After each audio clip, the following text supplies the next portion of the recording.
사람들이 맹인 한 사람을 데리고 예수께 나와 손대시기를 구하거늘 예수께서 맹인의 손을 붙잡으시고 마을 밖으로 데리고 나가서 눈에 침을 뱉으시며 그에게 안수하시고 무엇이 보이느냐 물으시니 쳐다보며 이르되 사람들이 보이나이다. 나무 같은 것들이 걸어가는 것을 보나이다 하거늘 이에 그 눈에 다시 안수하심에 그가 주목하여 보더니 나아서 모든 것을 밝히 보는지라. 예수께서 그 사람을 집으로 보내시며 이르시되 마을에는 들어가지 말라 하시니라.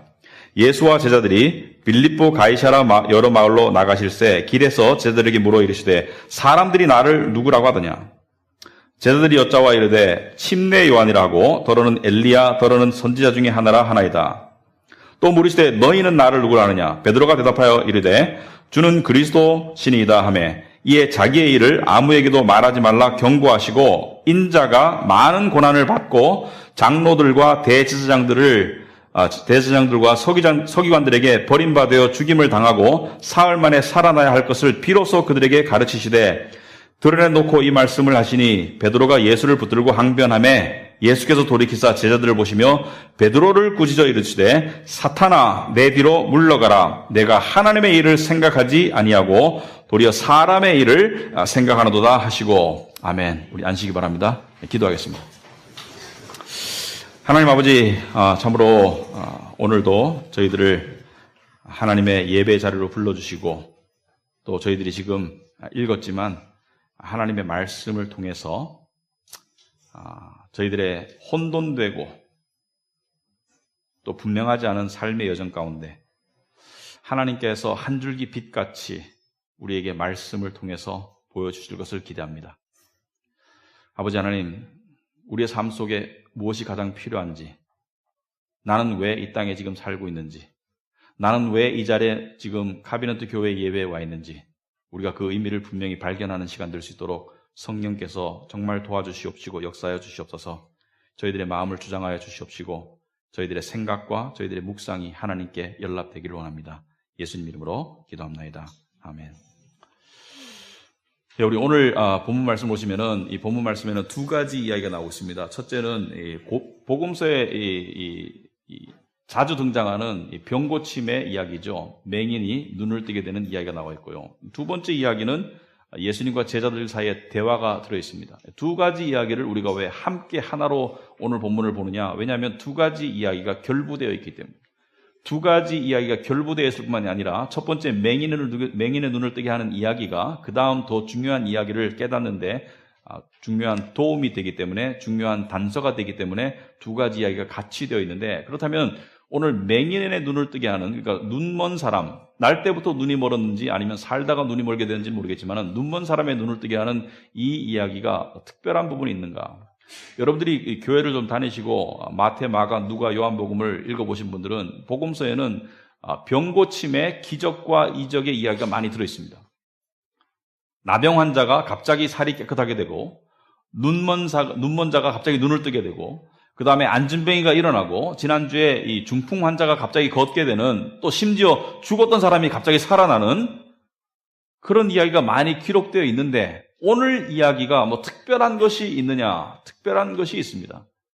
오늘 이야기가 다른 모든 이적의 이야기, 다른 모든 기적의 이야기로부터 구별되는 두드러진 특징이 하나 있습니다. 뭐냐면은 예수님께서 기적을 베푸셨을 때 예를 들어서 눈먼 사람을 눈뜨게 한다든지 또는 안진뱅이를 일어나게 한다든지 또는 나병 환자를 고친다든지 심지어 죽은 사람을 살릴 때도 예수님께서 기적을 베푸시면 즉각적으로 고침을 받았어요. 그죠?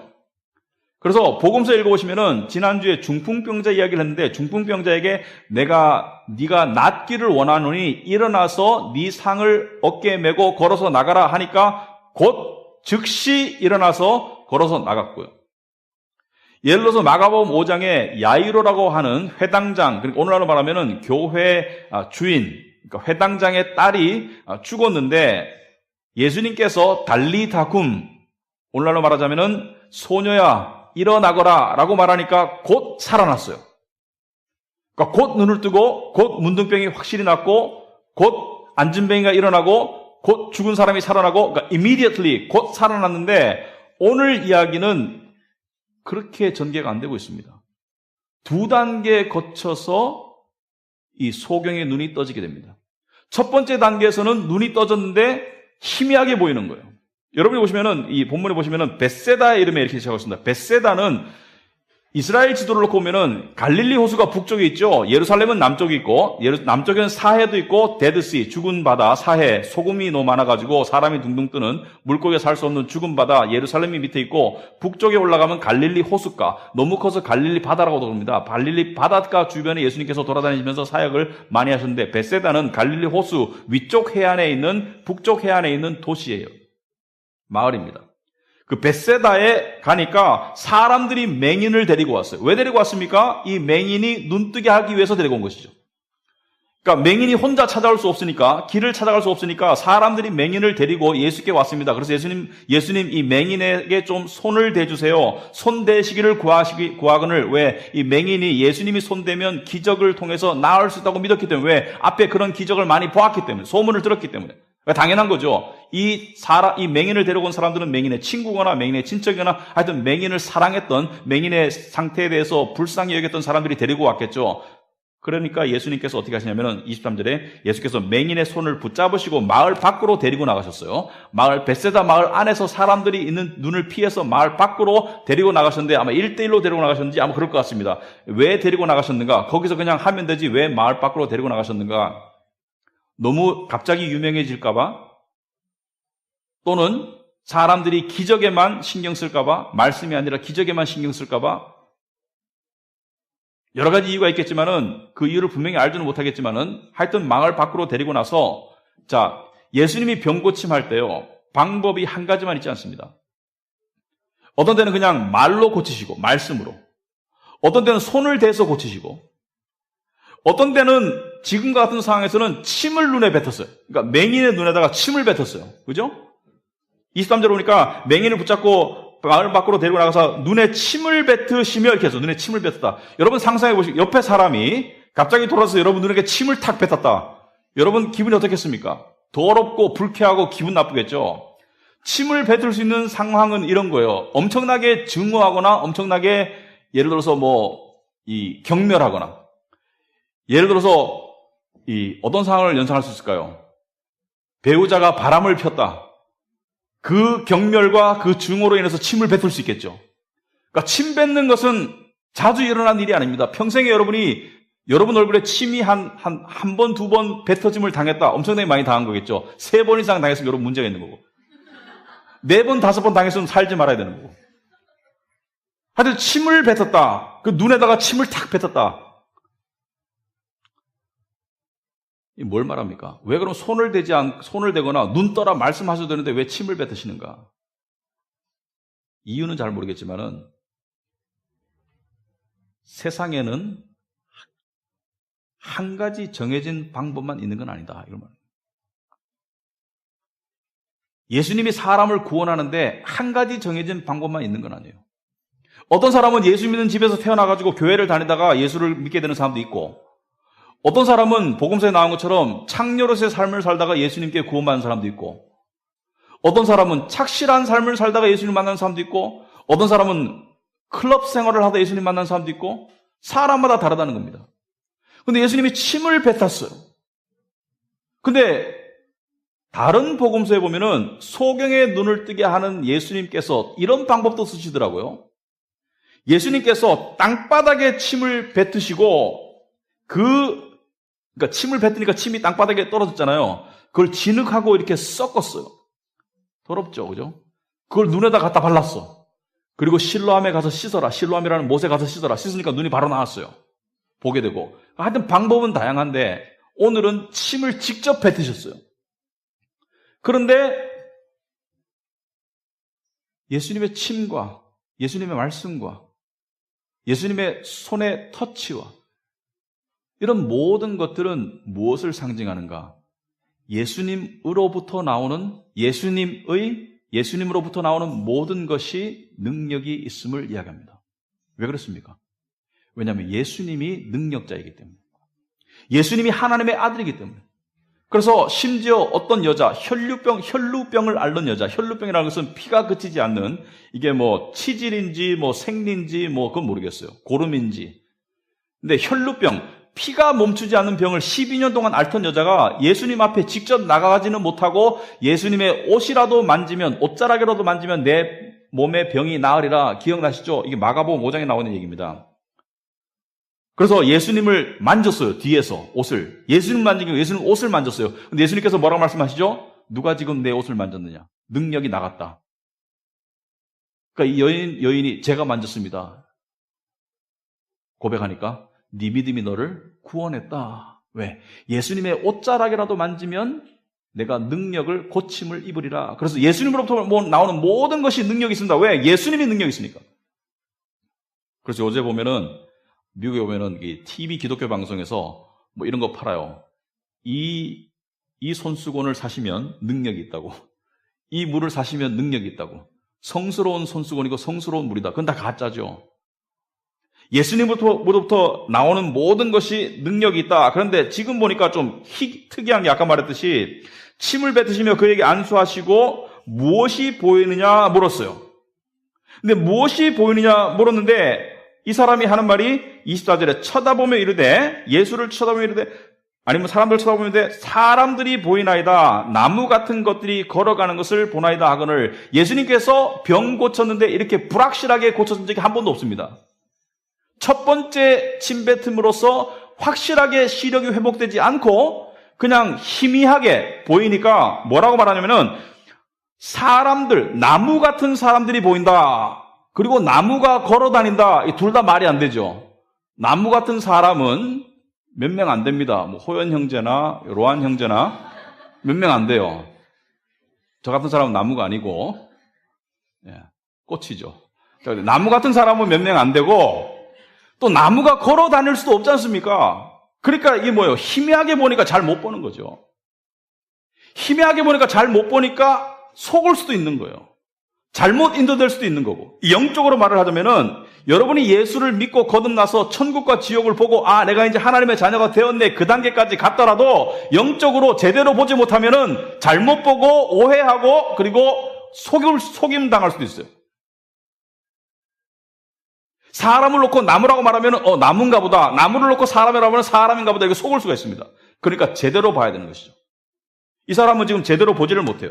그리고 예수께서 어떻게 하십니까? 25절에 이에 그 눈에 다시 안수하심에 그가 주목하여 보더니 나아서 모든 것을 밝히 본다. 그러니까 침을 처음에 뱉고 난 다음에는 희미하게 눈이 떠졌고, 그러니까 눈은 떠졌어요.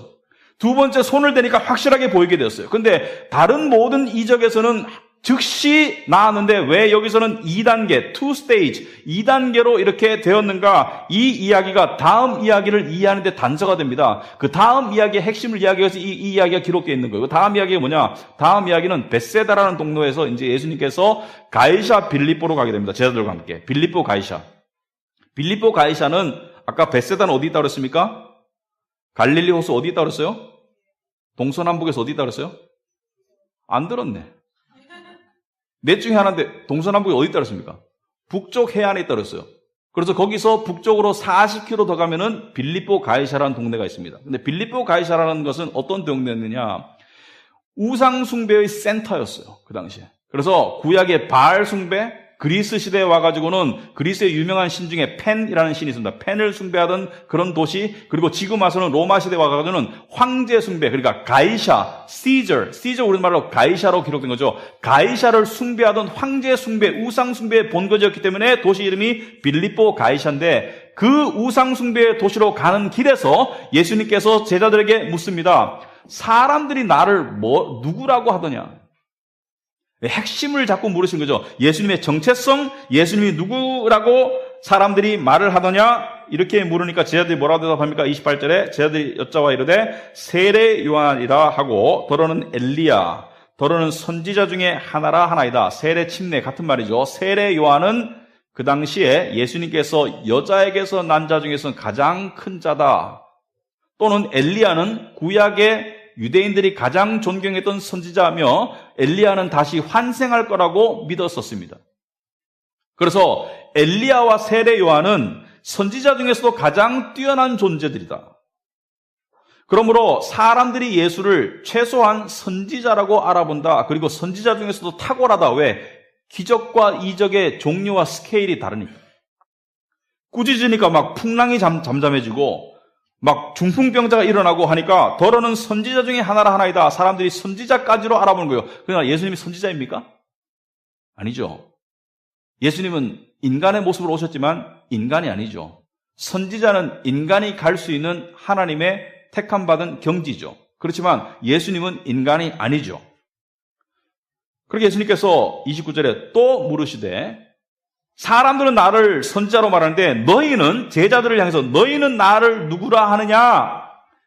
이게 예수님의 이 핵심 가르침입니다. 이때까지 나랑 함께 있었는데 너희는 나를 누구라고 생각하느냐? 베드로는 정답을 알고 다른 제자들도 알고 있습니다. 다시 보면. 근데 베드로는 아는 거는 말 안 하고는 못 베겨요. 그래서 항상 처음 이야기예요.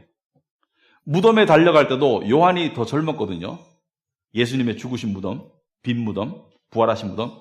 요한이 먼저 달려갔지만 안으로 튀어들어간 건 베드로가 먼저 튀어들어갔죠. 베드로는 즉흥적이죠.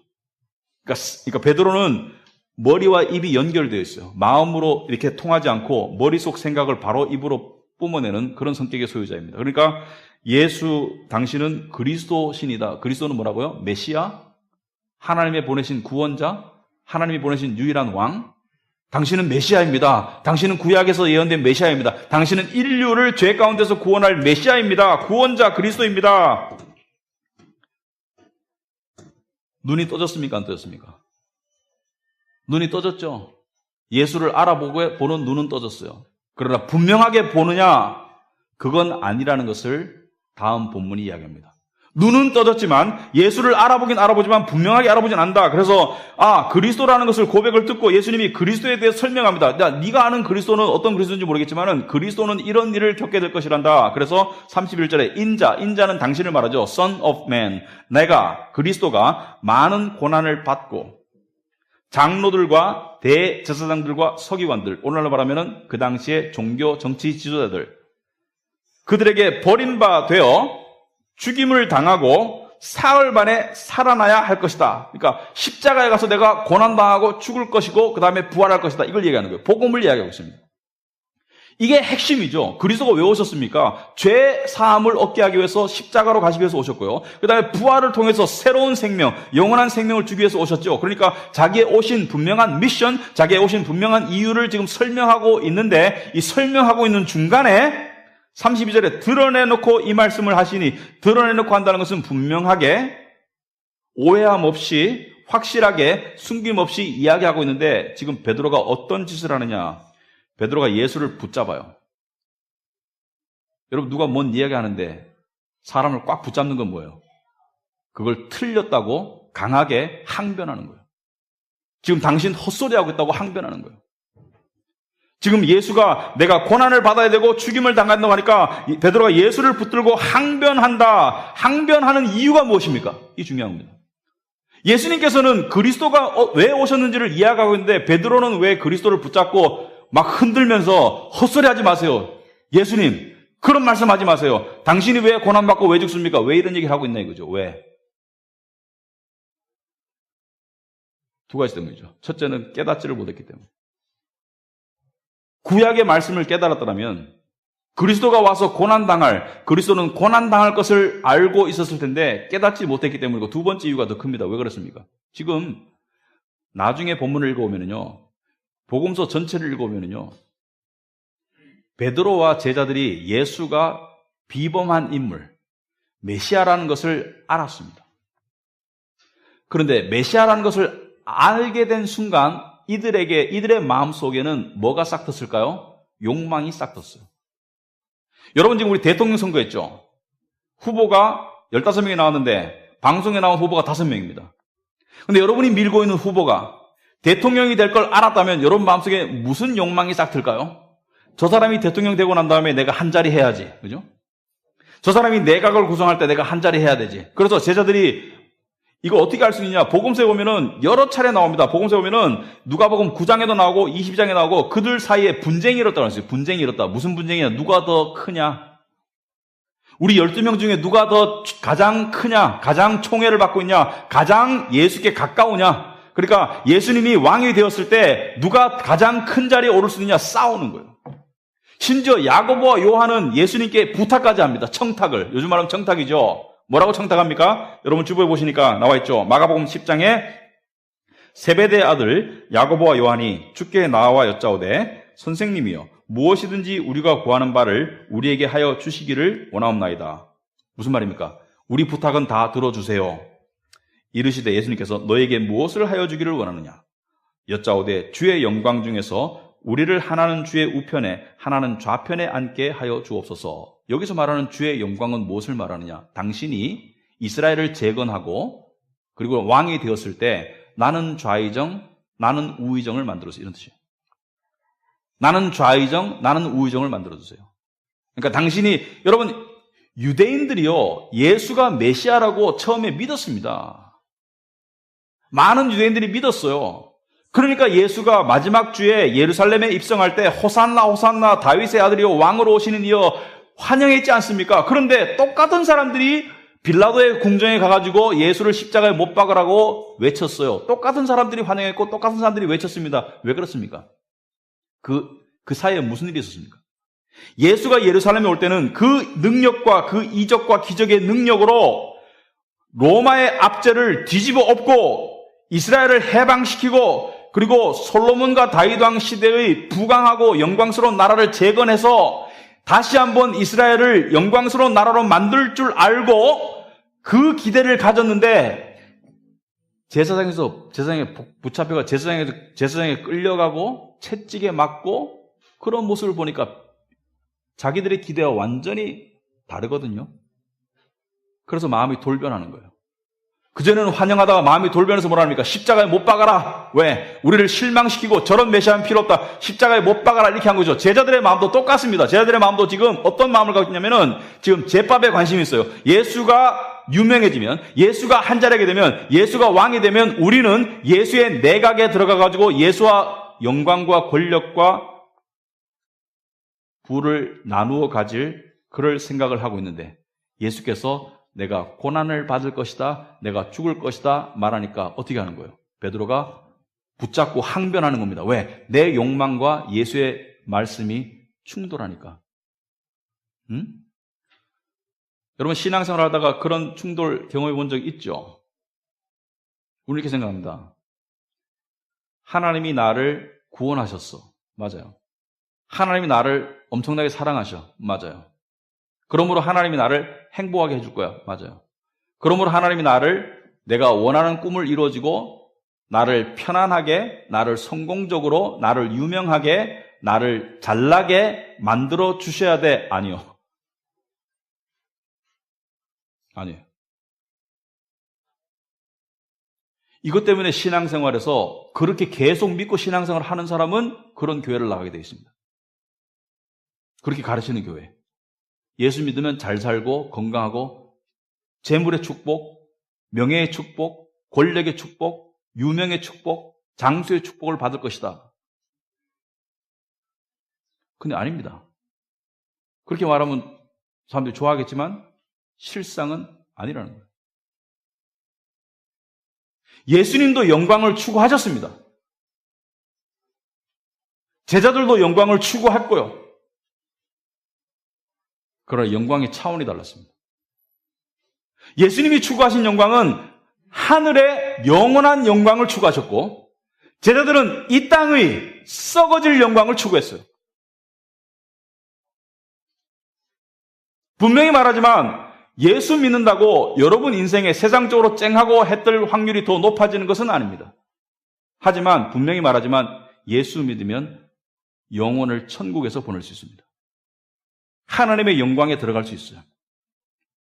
예수 안 믿으면 이 땅에서 부와 성공을 누리는 데는 지장이 없을 수 있어요. 하지만 영혼을 지옥에서 보내게 됩니다. 이 어렵습니까?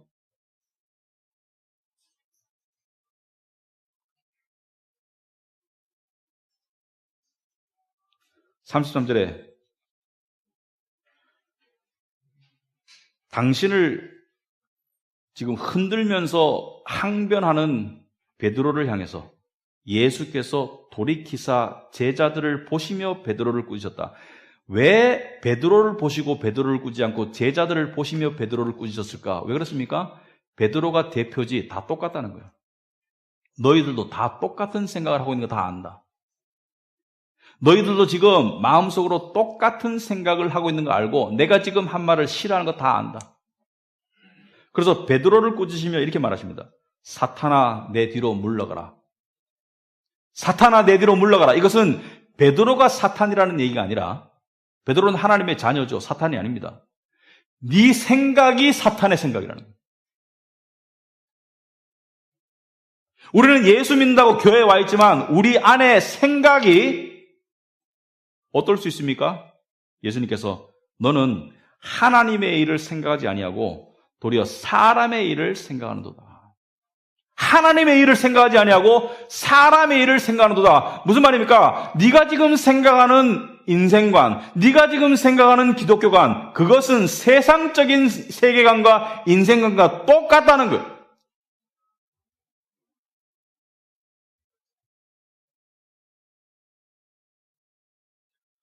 이런 얘기를 하고 들어도 안 변하는 거예요.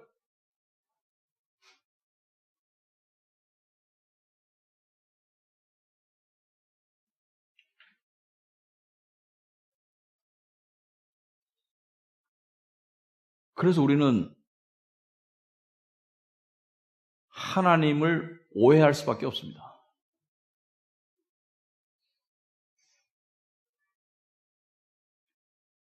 오늘 아침에 제가 큐티를 하는데요. 특별한 내용은 아닙니다.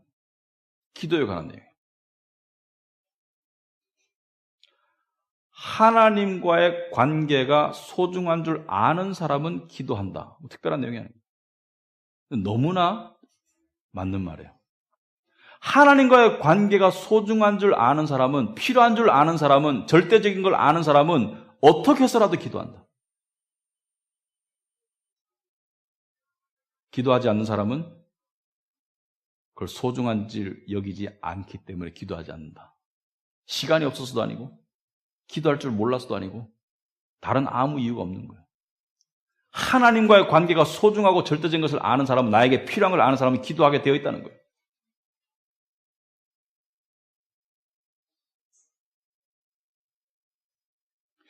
대부분의 크리스찬들은요, 예수를 통해서 믿고 하나님 나라, 천국의 멤버십을 갖는 그 확신을 가지고 있습니다만은 대부분의 크리스찬들은 여전히 예수를 희미하게 보고 있습니다.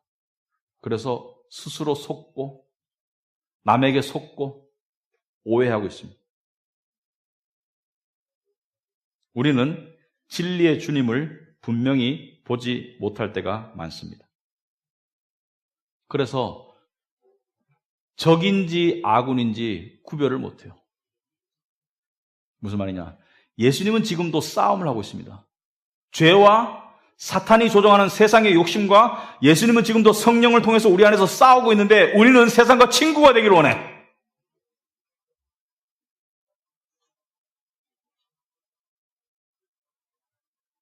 때때로 우리는 출신은 남한인데 북한의 스파이 역할을 할 때가 있어. 소속은 하나님 나라의 백성인데 이 세상 편에 서서 살 때가 있어요. 그러니까 엄청나게 헷갈리고 혼란스럽습니다.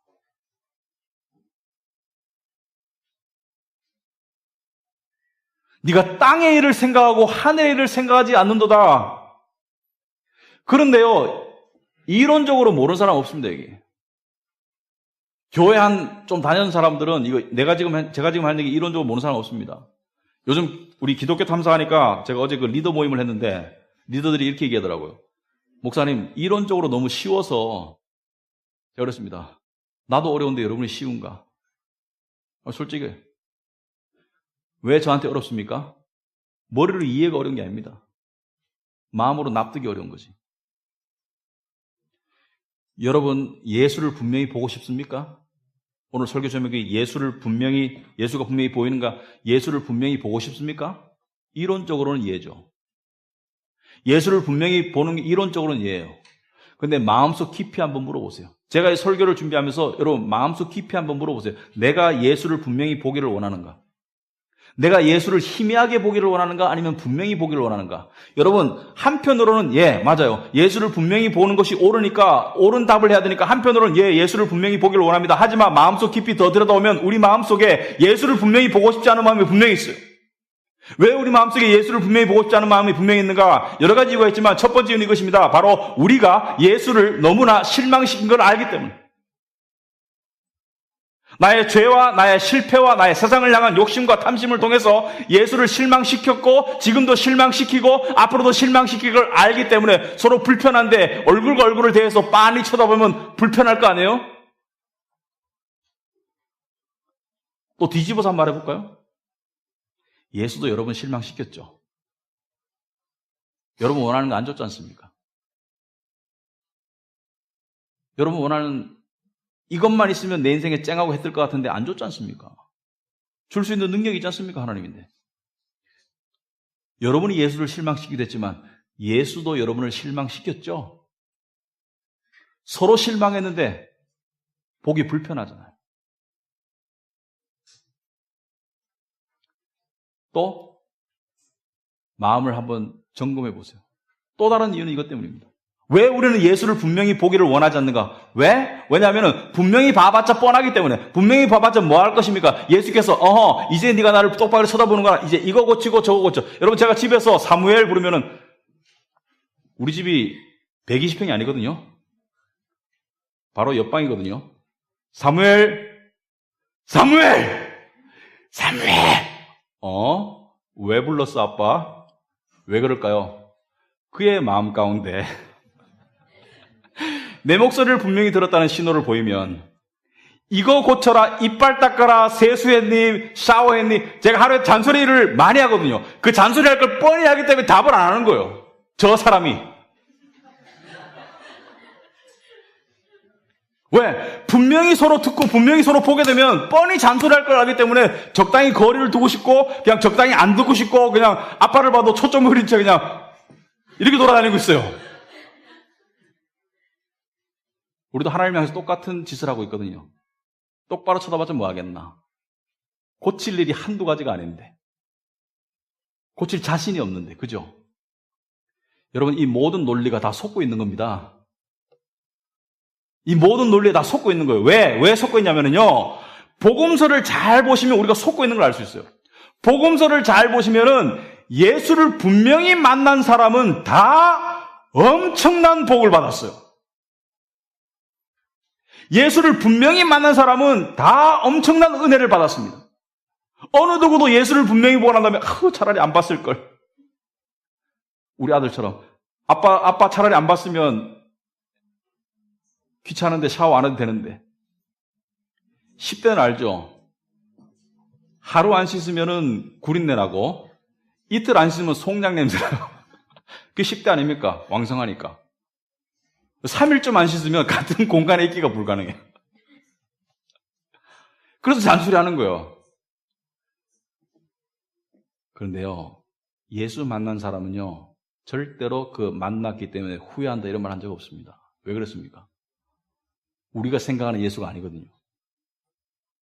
우리가 생각하는 따지고 손가락질하고 그냥 수치를 느끼게 하고 거절하고 핀잔 주고 정죄하고 그런 예수가 아니거든요. 여러분 우물가의 여인 아시죠? 우물가의 여인 이야기. 우물가의 여인이 남편이 몇 있었습니까? 5명. 4번 이혼하고 난 다음에 5번째 남자가 지금 동거하고 있는 거예요.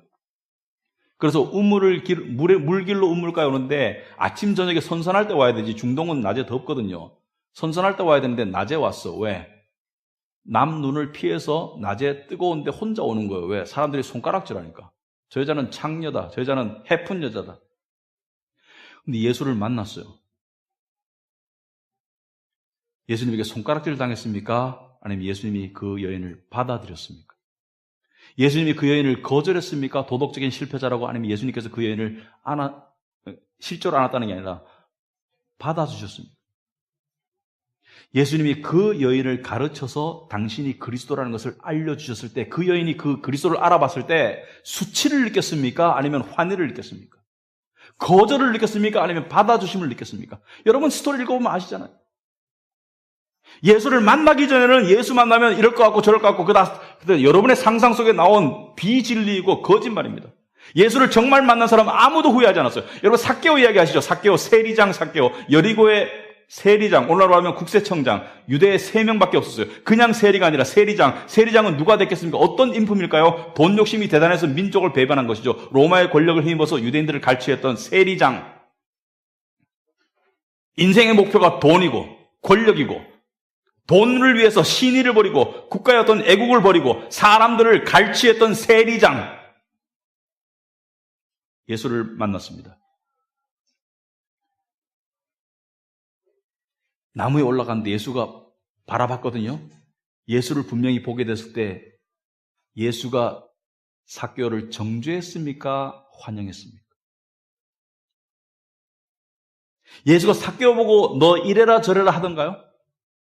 그런데 놀랍게도 삭개오를 만나고 난 다음에 삭개오가 가장 힘든 일이 뭐겠습니까? 바로 돈에 대한 욕심을 포기하는 것. 삭개오에게 돈이 자기 인생의 전부이고 돈이 자기 인생의 가치관이고 돈이 자기 인생의 우상인데 돈에 대한 욕심을 내려놓고 남에게 베푸는 것은 삭개오에게 가장 힘든 일인데 그게 가장 쉽고 가장 기쁜 일이 되었어요. 어떻게 아느냐? 예수를 만났는데요. 예수가 뭐라고 하기도 전에 삭개오에게 말합니다. 내 소유의 절반을 팔아서 가난한 자들에게 다 나눠줄 것이다. 재벌인데. 그리고 내가 이때까지 남에게 갈취한 게 있으면 4배로 갚을 것이다.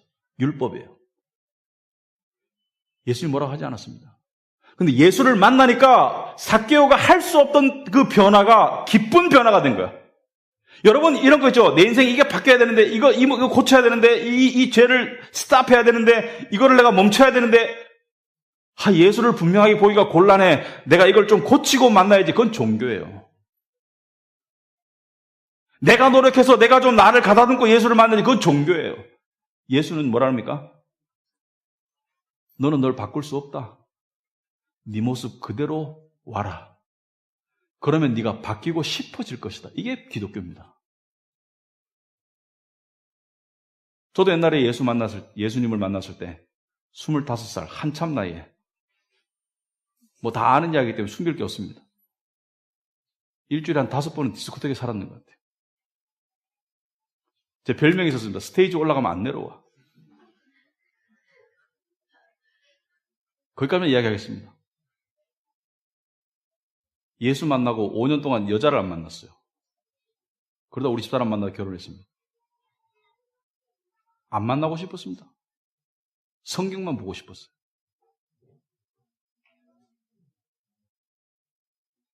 여러분, 하나님이 이루어 가신 변화는 우리에게 기쁨입니다. 억지로 변하려고 하는 것은 그건 종교예요. 하지만 내가 변할 수 없고 내가 변화시키고 싶지 않은 이 일을 제쳐두고라도 예수를 바라보면 하나님께서 우리를 변화시켜 가시는 게 이 은혜입니다. 이것을 체험하고 나면은 자유가 주어지고 평강이 주어지고 힘이 나는 거예요. 그래서 기독교는 너무나 매력적입니다. 종교는 이렇게 말합니다. 너 똑바로 못 살고 있지? 똑바로 살아야 돼? 그럼 하나님이 복 주실 거야. 기독교는 이렇게 말합니다. 너 똑바로 못 살고 있지? 그래서 예수님이 십자가에 죽으셨어. 그분을 가까이 해라. 그럼 하나님이 너를 바꿔줄 것이다. 이 기독교입니다. 그런데 예수를 똑바로 바른데도 내가 왜 하루아침에 안 변하는가? 하루아침에 변하면 죽어요. 하루아침에 바꾸면 죽습니다. 서서히 그러나 분명히 바꿔가시는 놀라운 역사가 있습니다. 그래서 더 좋은 교인, 더 좋은 직장인, 더 좋은 남편, 더 좋은 자식, 더 좋은 부모, 더 좋은 아내가 되어 가는 거예요. 어느 사람이 이렇게 말합니다. 성화가 너무 힘들어요, 목사님. 아니, 힘들긴 뭐 힘들어, 불가능하지. 예수를 바라보세요. 그래야 가능합니다. 돈 욕심을 못 놓겠어. 세상이 다 돈하고 집값도 올라가고 돈 안 벌면 불안해 죽겠어. 돈에 신경 끌려고 노력하지 마세요. 예수를 가까이 하세요. 마음의 중심이 예수께 향하면 그건 그냥 내 일상이 되는 거예요. 일하고 돈 벌고 저축하고 그거 잘못 아닙니다. 그러나 예수를 가까이 하지 않으면 돈의 노예가 되게 되어 있습니다.